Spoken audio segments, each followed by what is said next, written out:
ng, ng, ng, ng, ng. Nalilito rin ba kayo sa pagbigkas at paggamit ng mga salitang ng na mahaba at ng na ikli?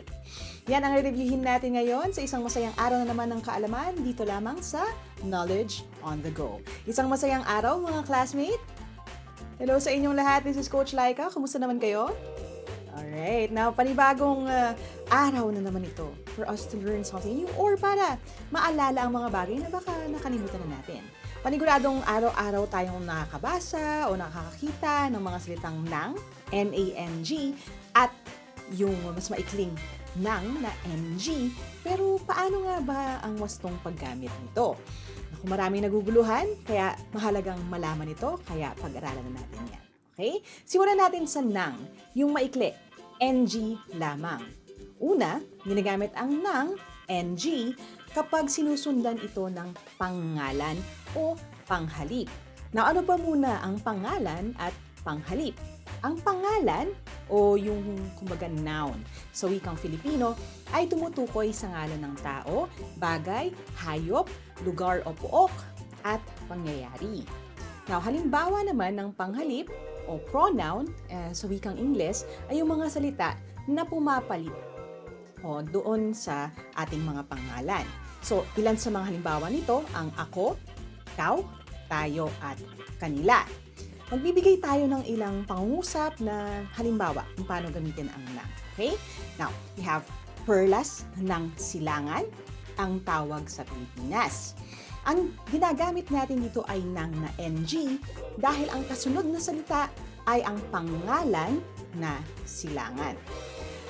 Okay? Now, ikalawang gamit naman ng salitang NG ng na maikli ay ang paggamit kapag ang salitang sumusunod dito ay isang pang-uri. Ano nga ba ang pang-uri? Ang pang-uri ay adjective sa wikang Ingles. At ito ay salitang naglalarawan sa pangalan at panghalip. Ito yung mga nagde-describe sa noun at pronoun. Basahin natin itong halimbawa natin, ha? Duyan ka ng magiting. O ano ba ang pang-uri sa pangungusap na ito? Duyan ka ng magiting. Ang salitang magiting ang ating pang-uri. Okay? Kaya ng magiting, yung maikli ang dapat gamitin. Now, ikatlo naman na gamit ay yung pag ito ay sumusunod sa salita na pang-uring pamilang. Now, ano ba yung pang-uring pamilang? Pamilang, bilang, kasi ito ay tinatawag na numeral adverb sa wikang Ingles. Now, ito ay ang mga nagsasaad ng bilang o dami ng isang pangalan. Okay? Basahin natin itong halimbawang pangungusap natin. Nagbigay si John ng 10 sakong bigas. Okay? Nang ang ating gagamitin, NG, yung mas maikli. Dahil ang sumusunod ay pang-uring pamilang na 10 o 10. Yung 10 na yon naman ay nagsasabi kung ilan ang sako ng bigas. Ngayon, diretso na tayo sa ika-4 na rule sa pagbilang ng sa paggamit ng nang na maikli. Ginagamit ang nang na NG, yung maikli, kapag nagsasaad ito ng pagmamay-ari ng isang bagay o katangian. Basahin natin itong pangungusap na ito. Okay? Iniingatan ni Berna ang ibon dahil ibinilin ito ng kanyang kapatid. Bakit niya iniingatan? Kasi ito ay binilin ng kanyang kapatid. Now, yung NG ang dapat gamitin dahil ang pangungusap na ito ay nagpapakita ng ownership. Diba? Kanino nga ba yung ibon na iniingatan ni Berna? O edi doon sa kanyang kapatid. Yung nang ay nagpapakita o nagtuturo kung sino ang may-ari ng ibon. Okay? Now, it shows ownership kaya ang gagamitin natin ay yung maikli na nang. Now, para sa ating last rule sa paggamit ng NG, ikalimang gamit niya ay bilang pananda sa tagaganap ng pandiwa ng pangungusap. O, himayin natin yan, ha? Ano ba ang pandiwa? Ang pandiwa o verb sa wikang Ingles ay nagsasaad ng salitang kilos o galaw. Diba? Yung pagtakbo, diba? Yung pagsusulat, yung mga bagay ito. Now, basahin natin itong halimbawa ng sabay-sabay. Tinulungan ng bata ang matandang tumawid sa kalsada. O, ano ba ang nangyayari dito sa ating pangungusap? Di ba, tinulungan, may ginawang pandiwa ang bata. Ang pandiwa sa pangungusap ay tinulungan, correct? Now, ito ay nagsasaad ng kilos o tagaganap ng pandiwa, kaya nang ang gagamitin natin dito. Yung maikli, NG lamang. Okay? Now, nakuha ba ng lahat? Tandaang mabuti ha, baka malito sa paggamit ng nang na maikli at mahaba. Ulitin natin yung 5 paggamit sa NG, mas maikling nang. Una, kapag sinusundan ito ng isang pangalan o panghalip, noun or pronoun. Number 2, kapag ang sumusunod na salita ay isang pang-uri. Number 3, kapag ang sumusunod na salita ay pang-uring pamilang, bilang. At pang-4, kapag nagsasaad ito ng pagmamay-ari ng isang bagay o katangian. Number 5, bilang pananda sa tagaganap ng pandiwa sa isang pangungusap. Okay? Ngayon, napakaraming gamit ng NG. Now, ngayon naman, kailan ginagamit naman itong nang na mahaba? N-A-N-G. Now, una, pwedeng kapalit ang ng nang ang salitang noong sa pangungusap. So, kung merong salitang noong at gusto mong sabihin ito na mas mabilis o mas casual, kumbaga, pwede natin gamitin ang salitang nang. Basahin natin ang halimbawang ito, okay? Nakatulog ako nang lumamig na ang hangin. Now, kung iisipin natin, pwede mong ipalit ang salitang noong dito. Nakatulog ako noong lumamig na ang hangin. Now, bilang kapalit ng noong, pwede natin gamitin ang nang, pero yung mas mahaba, N-A-N-G. Okay? Now, isa pa. Nang sumikat na ang araw, ay agad na tumayo si Nena para magluto. Nang sumikat ang araw. Oras. So, noong sumikat ang araw, ay agad na tumayo si Nena para magluto. At dahil ang noong ay pilitan natin, ginawa natin siyang nang. N-A-N-G. Again, maaaring ipalit ang nang na mahaba, N-A-N-G, sa salitang noong kahit nasa unahan man ito o nasa gitnang parte ng isang pangungusap. Okay? Yun ang una niyang gamit. Now, pangalawa naman, ginagamit ang nang, N-A-N-G, kapalit ng salitang para o upang. Para ha, hindi para sa jeep, kundi para o upang. Halimbawa, mag-ensayo ka palagi nang ikaw ay humusay. No, ngayon, subukan natin itong palitan ng para o upang. Mag-ensayo ka palagi para ikaw ay humusay. Pwede. Mag-ensayo ka palagi upang ikaw ay humusay. Maaari rin natin gamitin yon. So, ibig sabihin nun, dito sa halimbawa, pwede nating palitan ang para at upang ng nang na mas mahaba, N-A-N-G. Okay? Now, sa halimbawa na ito, pinalitan natin ng N-A-N-G ang para o upang. Now, dito na tayo sa ikatlong paggamit ng salitang N-A-N-G o yung mas mahabang nang. Now, ginagamit natin ang nang, N-A-N-G, bilang katumbas ng pinagsamang dalawang salita, ang na at nang. Na at nang na NG, pwede ring na at ang at na at na.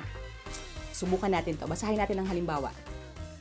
Para sa na at ang, pwede nating sabihin, itigil ng kalokohan na ito.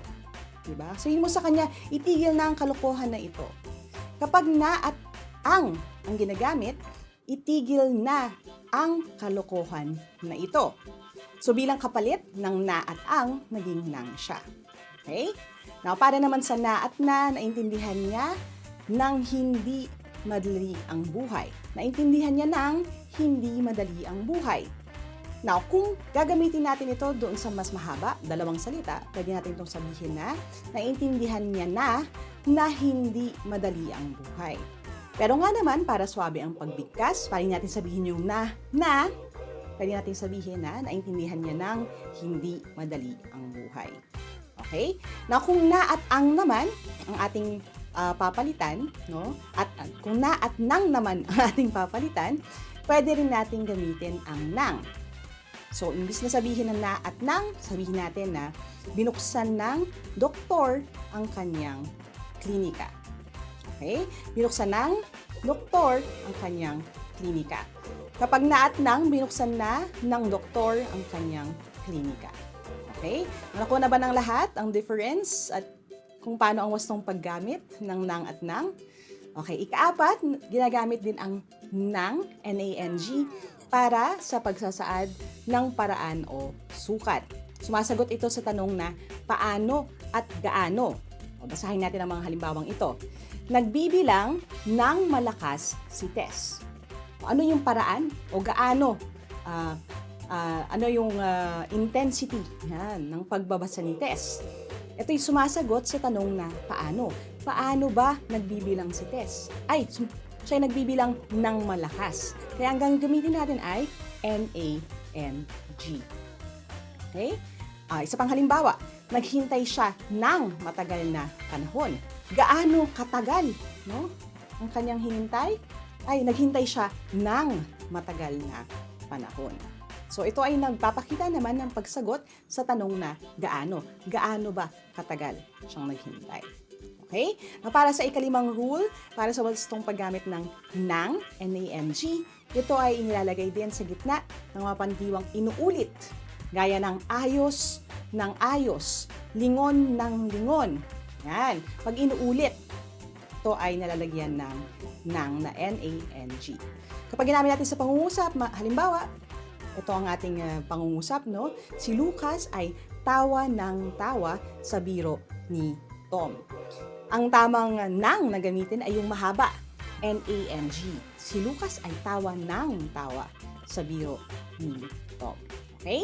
Now, short recap lang tayo. Bago tayo pumunta sa ating quiz time, ginagamit naman ang nang, N-A-N-G, kung number 1, kapalit ng noong, number 2, kapalit ng upang o para, number 3, katumbas ng pinagsama na at nang, na at ang, at na at na.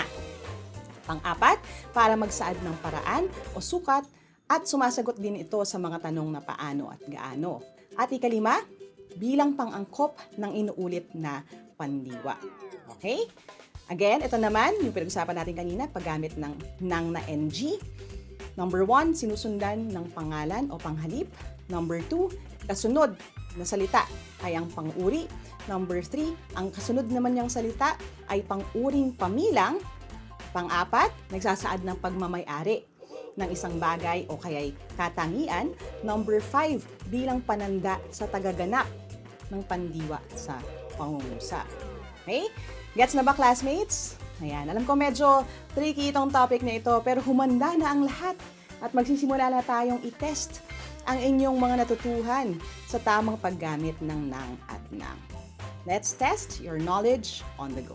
Okay, classmates, meron kayong 20 seconds para sagutin ang ating mga tanong. Again, kailangan nating malaman kung ang ating pinag-uusapan or ginagamit ay yung nang na maikli, NG, o yung nang na mas mahaba, N-A-N-G. Okay? Pumili lamang kung alin ang tamang gamitin. Question number 1, inutusan ako ni Nanay Elma na bumili blank 5 itlog. A, N-G, or B, N-A-N-G. 20 seconds on the clock. Yan, maaari ninyong i-comment ang inyong mga sagot o kaya ilista naman para sabay-sabay natin yung skoran mamaya. Okay? Classmates, this is the perfect time for you to practice, no? Bago pa ang test na darating in the future, ito ay magandang safe space for you to learn. Okay, your time is up. Ang tamang sagot ay letter A, N-G. Bakit, no?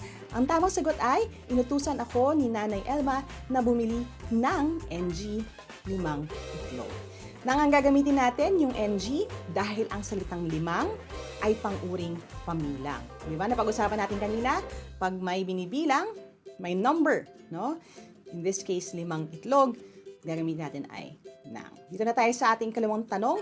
NG o N-A-N-G lang ang pagpipili ang sagot. Number 2, sinaway ni Lola Susan ang mga batang takbo, blank, takbo sa labas ng simbahan. Is it A, nang, NG, or B, nang, NANG? Your timer starts now. 20 seconds on our clock. Ayan. No, naranasan nyo na bang masaway? No? Ng ating mga lola, mga tita, mommy, o daddy, no? Kapag tayo ay nasa simbahan. Dahil ito yung pagkakataon para tayo ay mataimtim na manalangin. Ayan. Pero yung mga bata daw ay may ginagawa. Ano kaya ito? Tapos na ating oras. Ang tamang sagot ay letter B, nang, NANG. Bakit? Kasi kung mapapansin natin sa ating pangungusap, sinaway ni Lola Susan ang mga batang takbo ng takbo sa labas ng simbahan, nauulit ang salitang takbo. Takbo ng takbo. At dahil dito, itong salitang kilos na ito ay nauulit, no? Ang gagamitin natin ay NANG. Yan. Kayo ba yung mahilig din tumakbo? Ayan. Ingat lang mga classmates, alam ko nauuso ang pagtakbo. Ingat-ingat, no? Siguraduhin na nasa tamang lugar tumatakbo at kung maaari ay mag-ingat para hindi madapa. Okay? Question number 3. Question number 3, si Tanya ang babaeng nakasuot blank dilaw na bestida. Ito ba ay nang, NG, o B, nang, NANG? Watak mo na yung oras. Ayan, 20 seconds sa ating clock. Si Tanya ang babaeng nakasuot blank dilaw na bestida. Gusto niyo ng clue, classmates? Ang tamang sagot ay nang. O, di ba? Kasi magkatunog naman sila, di ba? Pero ang tanong, alin ang tama? Ayan, your time is up. Ang tamang sagot ay letter A. Letter A, nang, NG. Bakit? Nang ang na maikli. Ang gagamitin natin sa pangusap na ito dahil ang sumusunod na salita na dilaw ay isang pang-uri. Dinedescribe niya yung bestida, no? Color siya. So, si Tanya ang babaeng nakasuot ng dilaw na bestida. NG. Ayan. Parehas ba tayong nang ang sagot? Very good. Question number 4 na tayo. Naglakad si Eileen blank mahigit 3 kilometro papuntang tindahan. Is it A, nang, NG, or B, nang, NANG? Tumatakbo lang inyong oras. 20 seconds sa ating clock. Ano ang tamang sagot? Ito ba ay NG o NANG? Napakalayo pala nung nilakad niya, ha? Mahigit 3 kilometro, hindi yun ganun kadali. Okay, lalo na kung mainit ang araw. Sana nagpayong si Eileen. Ayan, tapos na ang ating oras. Ang tamang sagot ay letter B, NANG, nang. Naglakad si Eileen ng mahigit 3 kilometro papuntang tindahan. Now, bakit? Di ba? Now, isa sa mga pinag-usapan nating gamit ng salitang NANG o nang na mas mahaba ay kung ang pangungusap ay sumasagot, no, sa tanong na gaano. O gaano nga ba kalayo ang nilakad ni Eileen? Aba, ang nilakad niya ay mahigit 3 kilometro. Kaya, ang tamang gamitin ay NANG. O bukas, kung magigising ng maaga, no, maganda yan. Maglakad-lakad, magbanat ng buto, kahit hindi 3 kilometro gaya ni Eileen. Pero mabuti ito sa ating kalusugan. Question number 5. Question number 5, si Juan Luna ang nagpinta blank spoliarium. A, NG, o B, NANG. 20 seconds on our clock. Ano ang tamang sagot? Si Juan Luna ang nagpinta blank spoliarium. Is it A, NG, na nang, o B, NANG, na nang din? Ayan. Kayo ba nakita niyo na ang spoliarium, classmates? Nakapag-field trip na ba doon? Magandang dalawin ng ating mga museo. Ayan. Tapos na ating oras. Ang tamang sagot ay A, nang, NG, yung mas maikli. Si Juan Luna ang nagpinta ng spoliarium. Sa pangungusap na ito, ang nang na NG ang gagamitin natin dahil sinusundan ito ng isang pangalan. Sa kaso na ito ay tiyak tong pangalan na ito, yung mismong spoliarium, ang specific na painting na ito. Okay? Tama ba ang inyong sagot? Alright. Ano ang inyong score? Meron bang mga naka 5 out of 5 dyan?